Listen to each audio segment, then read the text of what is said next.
Afternoon, guys. Just going to talk about property management. It's one of the things we do. We don't do duvets, we do property management. But today somebody's managed to lock themselves out of their house where they left the keys inside the lock on the other side. Now, I'll tell you now, you won't get any change out of probably €100 if you get it happen here in Spain. I've seen people on the forum being clobbered for €500, but that's somebody just extorting money like no tomorrow. One of the things I will say about myself is I used to do lock openings in the UK. So in this case, the door, I'll actually pick the lock open on the door, so there's no damage to the property whatsoever. And what's more importantly, there's no charge to the tenant either. Because what I do is I charge a monthly fixed fee for managing a property. So like the one we're going to this month, we've sorted their tax out, so we've paid their summer for the owners. We deal with the bills as well, because a lot of the properties here, you'll find they don't transfer the owners because of the costs relating to transfer owning, but at the same time they're not the property owner, they're just renting, so they don't want that hassle. So what they do is they pay us. I mean, they've got the bills, they just give me the bill, show me the amount, I give them a receipt for the amount, I then pay the bill, and then I send a copy to the landlord. So the landlord gets a copy of their bill to actually say, like, the tax has been paid, the electric's paid, the water's paid, etc, etc. And like this, you won't even see that we've actually opened the door for free, because it's already in the charge. And I do say for free because, like I said, it's quite expensive for a lock opening. But even like trivial stuff like there is some old remotes, because the air conditioning isn't exactly young, but the remotes were on their way out, so we actually went and bought them some new remotes. That didn't get billed. Had a problem with some water flow, don't bill it, because it's just tiny repairs, unless it become a major issue. You know, for example, if the water tank blew, you're talking about 90 to €100 for that, then obviously it's a physical product. I don't mind spending €5 here and there, but I'm not spending €100 on a new water tank, especially when I know the one that's in there was installed in 1990 at the latest. But I just want to throw that out there today, because I know when people are looking at property management, they often look at the things like the handovers for the rentals, etc.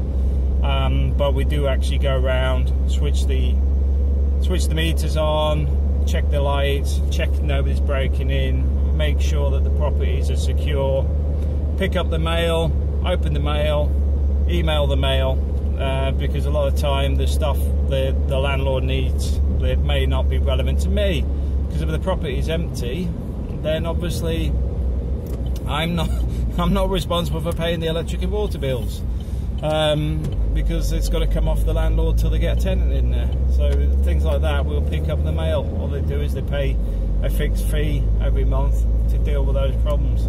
But the reason I started doing that is because I realised how many people don't get that information. I remember when we had our water pipes burst at the property we had, we didn't even know the landlord, and we actually thought we had a managing agent. But at the same time, the landlord thought he had a managing agent.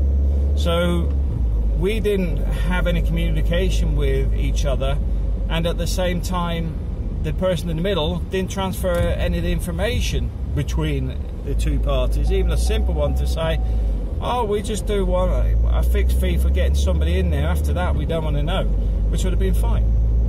But instead, we just went through the motions. For the first 3 months, nothing got collected from the bank, because I sent the banking up for like a direct debit, and for 3 months no money got withdrawn. It was me going into the guy that set it up to say, well, what's happened about the rent?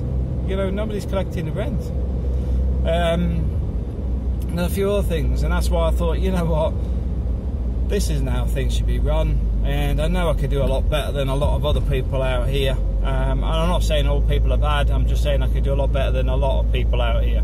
And somebody did ask about the holiday cleans and stuff like that. Well, we're actually starting to do that now, purely because we're starting to get to the point where people are asking for it. Up to that point, we weren't really bothered. But in all honesty, I can see us developing an entire little business off this. So I'd be quite content just pottering around and not having to worry about stuff, you know, making money this time of year, picking people up from the airport, dropping them off, all that sort of stuff. I'm content with doing.